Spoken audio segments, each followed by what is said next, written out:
Next up is Genesis chapter 31. And he heard the words of Laban's sons, saying, Jacob hath taken away all that was our father's, and of that which was our father's hath he gotten all this glory. And Jacob beheld the countenance of Laban, and behold, it was not toward him as before. And the Lord said unto Jacob, Return unto the land of thy fathers and to thy kindred, and I will be with thee. Okay, so as chapter 31 begins, some more time has passed, right? And now, as Jacob's flock is growing, and Laban's flock is probably not growing as much, all right? That now Laban apparently had sons, which, by the way, we didn't know about before this. We only knew he had the two daughters, right? So, but Laban's sons are saying, "Hey, this is Jacob. He's stealing everything from our family, right? That look at his flocks are growing like crazy, and ours are not. So now they're getting kind of envious and upset with him, all right, because they're seeing his success in growing this flock, all right? So he says he's taken away all that was our father's and so forth. And this is Jacob beheld the countenance of Laban. It was not toward him as before, which means when he first came, Laban was all happy to see him and whatever, and gave him his daughters to marry. And now I guess he's getting a little more hostile, right? Maybe he's starting to hear these complaints and believe, maybe he is robbing me. Maybe I'm not really. It's not really working out for me as I expected. Maybe realizing it's somehow I've been fooled in this arrangement, right?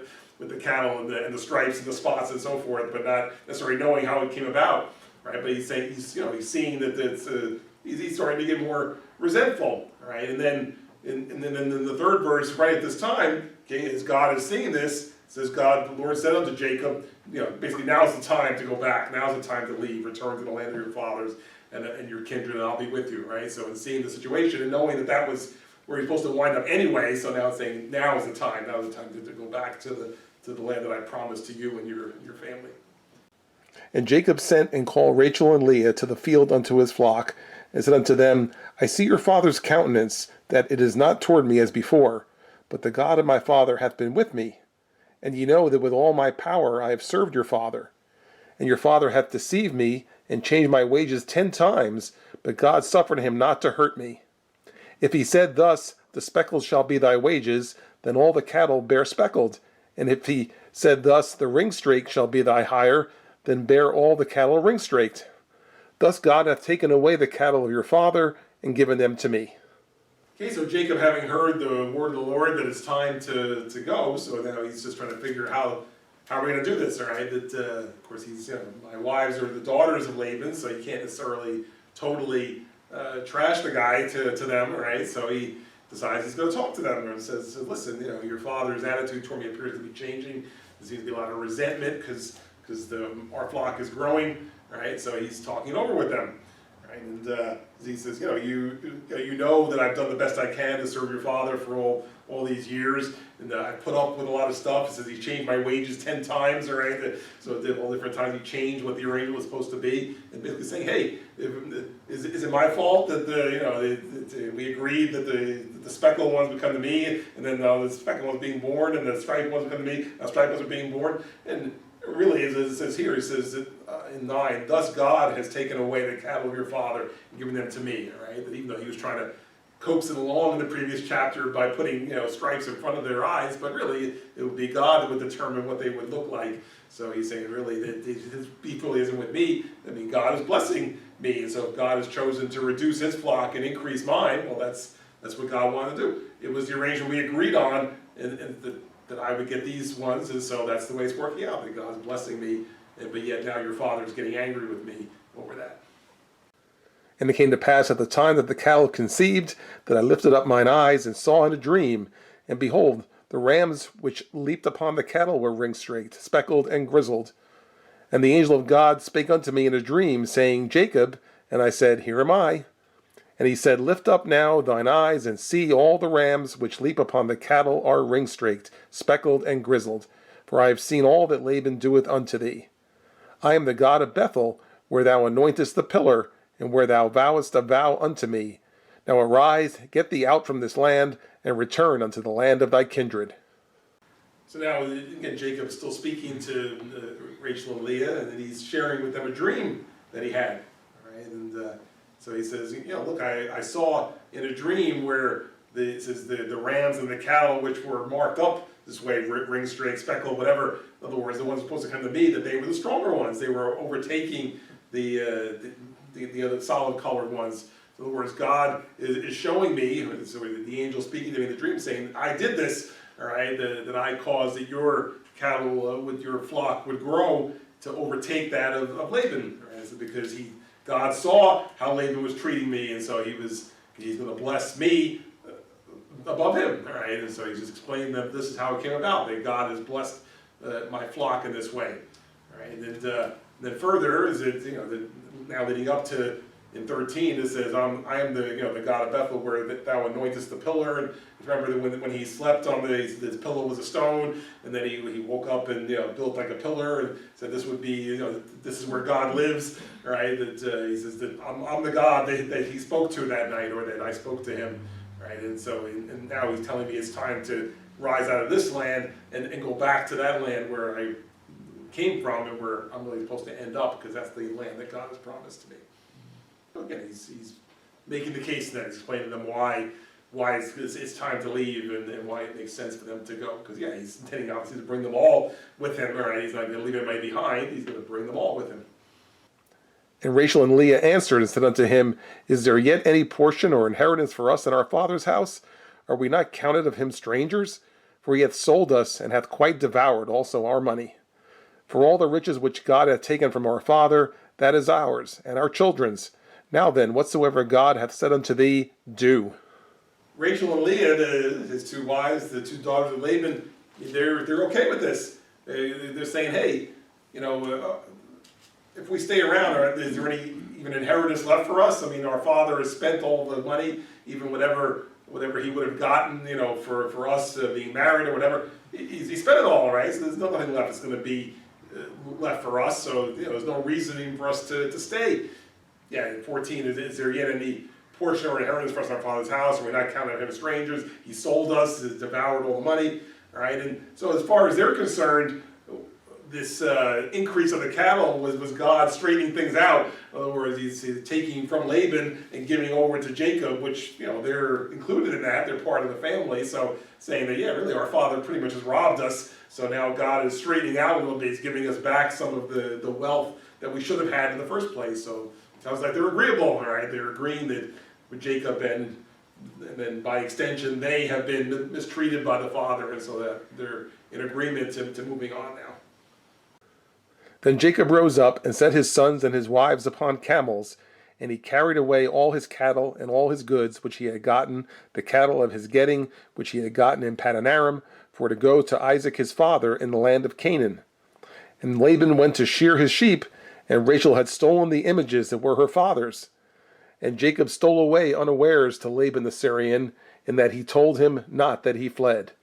So he fled with all that he had, and he rose up and passed over the river, and set his face toward the mountain Gilead. All right, so since everybody's in agreement, so now they make arrangements to go. All right, since Jacob rose up, set his wives and sons on the camels, they packed everything up, they got all the cattle together. See, it's not maybe as easy as it would be today. You get maybe a moving van and stick a bunch of stuff in there and drive off, all right? I mean, here, you got all his cattle too, which were his, so you got to arrange for them all to move along, all right? So they made all the arrangements and got everything together, and then it was going to be time to go, right? Now in 19, right, a little twist in the story here, right? It says Rachel had stolen the images that were her father's, right? These are most likely like idols, right? Things that would have been considered, like God substitutes, the idols. But they had value. So Rachel took them, right? And the concern later would be that her having those would indicate that if her father had given her those, maybe it meant that she was entitled to something from him or something like that. So anyway, so she took these as valuable things, and so that's going to come into play later on, that she's taking those along with them on this journey. All right, but so finally it says they left. But in 20 it says they stole away unawares to Laban. In other words, they didn't go say goodbye. All right, they just left. All right, because I guess they knew he wouldn't he wouldn't be in favor of them going. So they got everything together, and I guess, you know, he was off somewhere, and then they left. So it says 20, he fled with all he had, passed over the river and so forth. All right, so they're sort of in flight now, but they're on their way back to the land of Canaan, back to the land that was promised to him. But they said they left without telling the father that they're going to leave, just took wives, children, cattle, everything, and they're on their way. And it was told Laban on the third day that Jacob was fled. And he took his brethren with him and pursued after him 7 days' journey, and they overtook him in the Mount Gilead. And God came to Laban the Syrian in a dream by night, and said unto him, Take heed that thou speak not to Jacob either good or bad. Apparently, this was not an arrangement where they ran into each other every day, right? Because it said it took 3 days till he even noticed they were gone. Right? So it says in 22, it was told Laban on the third day that Jacob had fled. Right? So 3 days went by, and finally Laban is informed that, you know, Jacob has taken his family, his cattle, and they're gone. Right? So he decides he's going to chase them. So in 23, it says he took his brethren with him and pursued 7 days' journey. It took him a week, but he caught up to them. Right? Again, had them having to bring all these cattle along. I'm sure, you know, it made the traveling slow for them, and so probably Laban just got a few people on animals and took off after them. Right? And it says they overtook them in the Mount Gilead. Right? But now in 24, it says that God was preparing for this situation so that it wouldn't be a bad scene, right? It says God actually spoke to Laban in a dream and said, you know, you don't, you know, the way he puts it is, take heed, thou speak not to Jacob either good or bad. In other words, you know, don't give him a hard time about this, right? Because if he said, I've told him to do this, so don't give him a hard time. So he's preparing him for when they would finally come together, that he would not try to harm Jacob or do anything in that way, really to prevent him from doing what God had told him to do. So, you know, sometimes God can prepare situations even by speaking to those who are not necessarily in his inner circle, right? But, you know, he can prepare the way. In this case, by speaking to Laban, he was helping to prepare the way for Jacob. Then Laban overtook Jacob. Now Jacob had pitched his tent in the mount, and Laban with his brethren pitched in the mount of Gilead. And Laban said to Jacob, What hast thou done, that thou hast stolen away unawares to me, and carried away my daughters as captives taken with the sword? Wherefore didst thou flee away secretly, and steal away from me, and didst not tell me, that I might have sent thee away with mirth, and with songs, with tabret, and with harp? And hast not suffered me to kiss my sons and my daughters? Thou hast now done foolishly in so doing. It is in the power of my hand to do you hurt, but the God of your fathers spake unto me yesternight, saying, Take thou heed that thou speak not to Jacob either good or bad. Right, so now he's caught up to him, right, and now it's time to talk. Right, so Jacob pitched his tent, and then Laban pitched a tent. Right, and then now Laban says to Jacob, Why'd you do this? Why did you run away? Right, and the way he puts out there is, you carried away my daughters as captives taken with the sword, right? As if you were taking them away captive, which of course is not the case, because they were his wives and were willing to go. But he's saying, well, you know, why did you take off? Not even saying goodbye.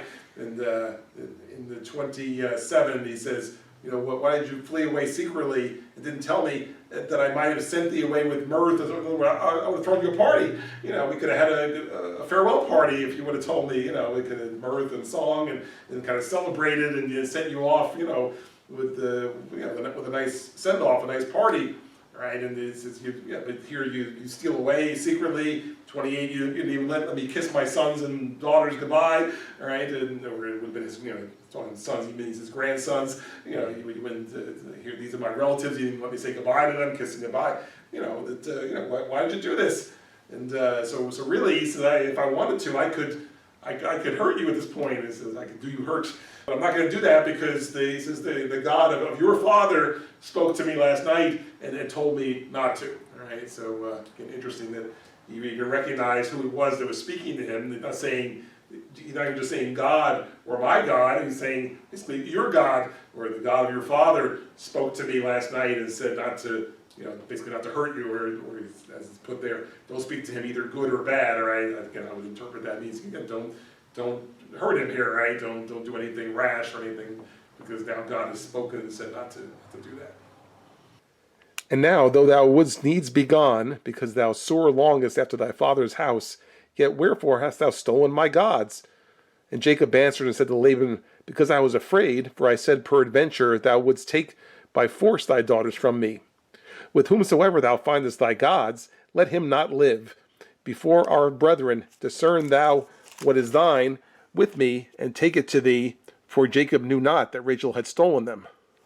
So as Laban is speaking to Jacob again, he's saying, all right, well, okay, so I get it that you feel you need to go, right? He says, because thou sore longest after thy father's house. In other words, he's headed back to where his family is from. Okay, that's fine. He says, but why'd you have to take my idols, or take my gods, as he put it? Why'd you have to take those? You know, I mean, those are mine, so it's fine if you want to take your family and your cattle and leave, but why did you steal something from me? Okay. Now, Jacob answers really in two parts. I mean, first of all, he's saying the reason that he left without saying anything, he says, I was afraid you were going to basically take your daughters by force from me. You wouldn't let them leave, right? That you would somehow compel them to stay. So that's why I didn't tell you we were leaving. But as far as that business with stealing your stuff, I didn't take it. And it says here, he didn't know that Rachel had actually taken it. So he makes a statement. He says, whoever you find with it, kill him. Right? If you find anybody with your stuff here, with your gods or idols, then we'll put him to death. Okay, because he knows I didn't take them, and as far as he knew, nobody from his party had taken them. And Laban went into Jacob's tent, and into Leah's tent, and into the two maidservants' tents, but he found them not. Then went he out of Leah's tent, and entered into Rachel's tent. Now Rachel had taken the images, and put them in the camel's furniture, and sat upon them. And Laban searched all the tent, but found them not. And she said to her father, Let it not displease my lord, that I cannot rise up before thee, for the custom of women is upon me. And he searched, but found not the images. So they went to search for them, right? Because he really wanted these things back. So it says Laban went into Jacob's tent and searched, and Leah's tent, and the two maidservants' tents. Everybody has a tent, apparently, and he's not finding them, right? So it says, but finally he went to Rachel's tent, and of course she has them, right? And as it says there, she had put them in the camel's furniture. I mean, like probably the saddle that goes on top of the camel, and usually would have compartments next to it, right? So I guess they were hidden in there, but of course they're not traveling now, so it's not sitting on the camel, it's sitting on the ground, and she's sitting on top of it, right? She's sitting on top of it so that they won't search that, right? And so as a result, they didn't search that because she was sitting on top of it and didn't find the idols anywhere, right? And she even had an excuse. She says, well, I'm sorry that I can't get up to greet you. Basically, it's my time of the month, so it's like I'm uncomfortable, so I'm gonna just stay sitting down if you don't mind, right? And so here she was sitting on top of the thing where the things were they were looking for, so therefore they looked, I guess they weren't gonna try to look under her when she's like bleeding or whatever, so they just okay fine, and they searched everywhere but there, which was exactly where the things were that were hidden. So as a result, he says that he searched but didn't find the images because they were in the one place that he didn't look. And Jacob was wroth, and chode with Laban. And Jacob answered and said to Laban, What is my trespass? What is my sin, that thou hast so hotly pursued after me? Whereas thou hast searched all my stuff, what hast thou found of all thy household stuff? Set it here before my brethren and thy brethren, that they may judge betwixt us both. This 20 years have I been with thee. Thy ewes and thy she-goats have not cast their young, and the rams of thy flock have I not eaten. That which was torn of beasts I brought not unto thee. I bear the loss of it. Of my hand didst thou require it, whether stolen by day or stolen by night. Right, so after this search, now again, remember, Jacob didn't know that Rachel had taken these things, so as far as he was concerned, we're being accused falsely here. All right, that's why he says he was angry and said to Laban, all right, what'd you find? Go ahead, put it here in front of me, so this way we can judge who's the thief here. All right, he says, go ahead, put it right there on the ground. It says, what was my treasure, was my sin? Okay, you searched all my stuff, put it right here. All right, and he says, 20 years I served you.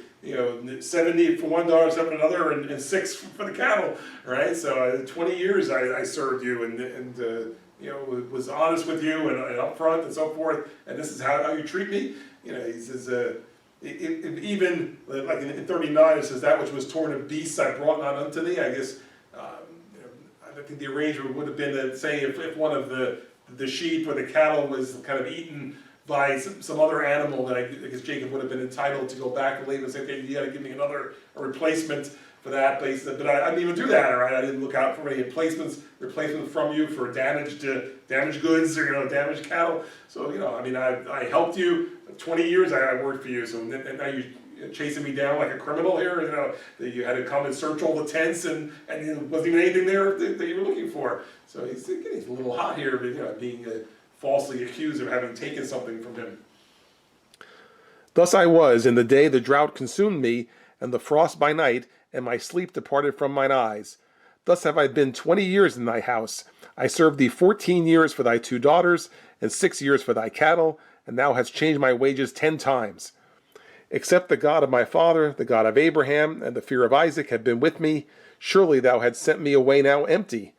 God hath seen mine affliction and the labor of my hands, and rebuked thee yesternight. All right, so again, he's kind of summarizing really what he's done for him, all right? And so in 41, it's what I said a couple minutes ago. It says, 20 years I was in your house, 14 for the 2 daughters, 6 for the cattle. You changed my wages 10 times. The things that he mentioned to his 2 wives earlier in the chapter, all right? And he says, if God had not intervened, you would have sent me away with nothing if it was up to you. All right, it's basically what he's saying. Here, I worked for you for all these years, for your daughters, for the cattle, and yet if it was up to you, you would have sent me away empty-handed with nothing, but except that God intervened.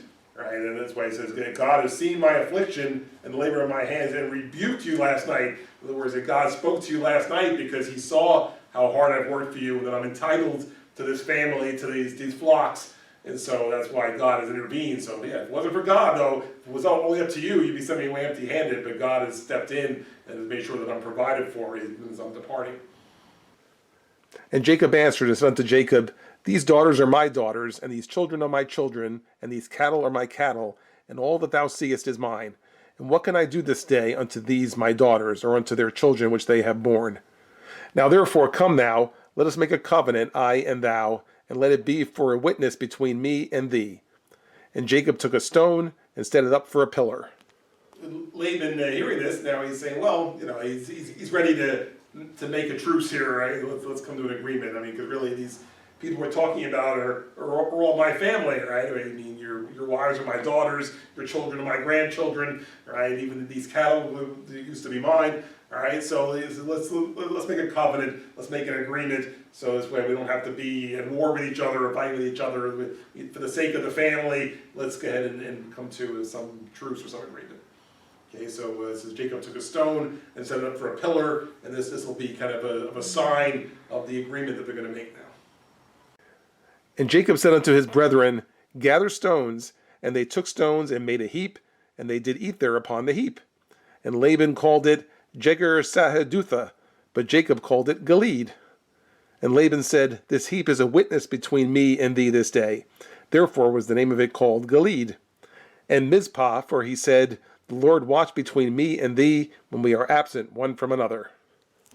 After Jacob took one stone, set up for a pillar, well now it says they got a whole bunch of stones, right? And they made like a pile, and so this is going to be the sign of what's been agreed upon, or a witness they called it, right? I guess they sat on there, they ate, and so forth. They said this is going to be a sign that we've come to an agreement, right? And would probably be the dividing line too, is say, we're going to say, you go this way, I'll go this way, and then this will sit here as a sign of our agreement, all right? So they gave it a couple names, all right? And then in 49, all right, it says, the Lord watch between me and thee when we are absent one from another, all right? That it's basically saying our agreement is that God is going to watch over the whole situation, right? That we're not going to be together anymore. But yes, this is your family and my family, so he's going to make this agreement and pray that God watches over all of us while we are absent one from another because we're never probably going to see each other again,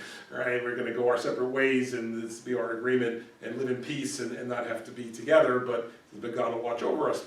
See, verse 49 is sometimes used. I used to have a plaque on my desk at work with this, all right, but except for the first part about Mizpah, but the part where it says that the Lord walks between me and thee when we are absent one from another. If you think about it, that by itself is just a nice sentiment, all right. That you can say that to anybody who you care about, especially maybe somebody who lives far away. You can say, the Lord will watch over us both, even while we're absent one from another, all right. So it's kind of like a little bit of a bond there, right? So that's how it's used a lot of times. Even though, so here it was Jacob saying that to Laban, right? Thinking not that they were buddy, but the idea that we're all one family, and so the Lord will watch over us all, even while we go our separate ways and live far away and from each other and so forth. If thou shalt afflict my daughters, or if thou shalt take other wives beside my daughters, no man is with us. See, God is witness betwixt me and thee. And Laban said to Jacob, Behold this heap, and behold this pillar, which I have cast betwixt me and thee. This heap be witness, and this pillar be witness, that I will not pass over this heap to thee, and that thou shalt not pass over this heap and this pillar unto me for harm. Right. So as I mentioned earlier, this pile of rocks, they arranged it in such a way it's going to be a barrier, right? I mean it's really not like a barrier to the point where they can't pass over it, but our agreement is going to be that I'll stay on this side and you stay on that side, right? So this will kind of divide our properties, if you will, and so you stay on your side and I'll stay on my side, and then we're not going to have any trouble with each other, right? As it says in 52, it says, this heap be a witness, and the pillar be a witness that I will not pass over this heap to thee, and thou shalt not pass over this heap to me for harm's sake, all right? So we don't have to worry about hurting each other because you're going to stay on your side of the rocks. I'm going to stay on my side of the rocks. And when you think about it being just a pile of rocks, we understand that they're not staying right by there. I mean, this is days and weeks of walking, to get to where they came from. So, but yeah, they left this there as a kind of a dividing line. You stay on that side, I'll stay on this side, and then we won't have any problem. The God of Abraham and the God of Nahor, the God of their father, judge betwixt us. And Jacob sware by the fear of his father Isaac. Then Jacob offered sacrifice upon the mount, and called his brethren to eat bread, and they did eat bread, and tarried all night in the mount. And early in the morning Laban rose up, and kissed his sons and his daughters, and blessed them, and Laban departed, and returned unto his place.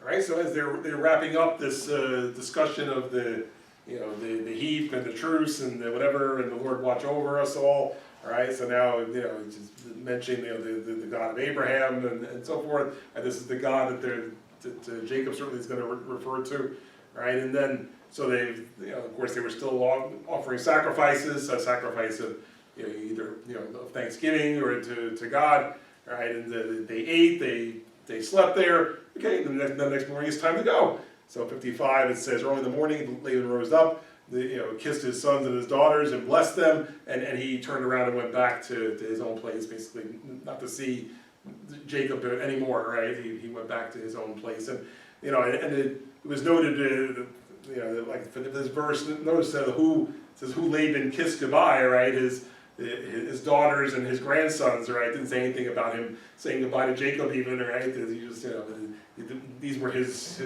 family as far as he was concerned. So he said goodbye to them, and then took his group and went back home, and so now they're ready to live their separate lives going forward. So this chapter 31, winds up the phase of Jacob's life that he spent with Laban, right? Which, they said he was there for 20 years, and as you recall, of course, he left home because his brother wanted to kill him, right? And so his mother told him to go, and so he left. He could go to find a wife. He went. He actually found one but 2 wives, but from the household of Laban, his mother's brother, and he stayed there 20 years. And so it was a big, part of his life. And so now that part is over. So now he's headed back to where God wanted him to be with his family, back to the promised land, to raise his family there, because that's the land that God promised to Abraham, Isaac, and now Jacob and his descendants.